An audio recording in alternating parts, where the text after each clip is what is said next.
দেখতে পাচ্ছেন এই যে দোলনা, নাগরদোলায় এখন দোলতেছে আমার চাচা আর মামুন ভাই।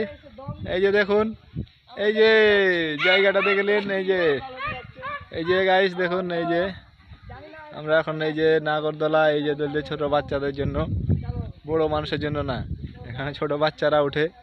দেখুন জায়গাটা কত সুন্দর, এই যে জায়গাটা, এই যে এখানে চড়ে সব ছোট বাচ্চাদের জন্য করা আছে, রাখা আছে করে সব, কত সুন্দর করে করা আছে। দেখুন যাদের ছোট বাচ্চারা আছে, যদি ঘুরতে আসেন তাহলে আসে দেখতে পাবেন এই জিনিসটি, ছোট বাচ্চাদের চড়াতে পারবেন।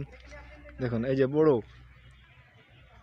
বড় মাইয়াদের জন্য, এই যে বড় মাইয়াদের জন্য দর্শক দেখেন কত সুন্দর করে করা আছে। দেখুন ঘুরবে, বড় বড় মাইয়ারা নাগরদোলায় দোলবে। দেখুন কেমন ভাবে করা হয়, কত সুন্দর ভাবে। দেখুন এই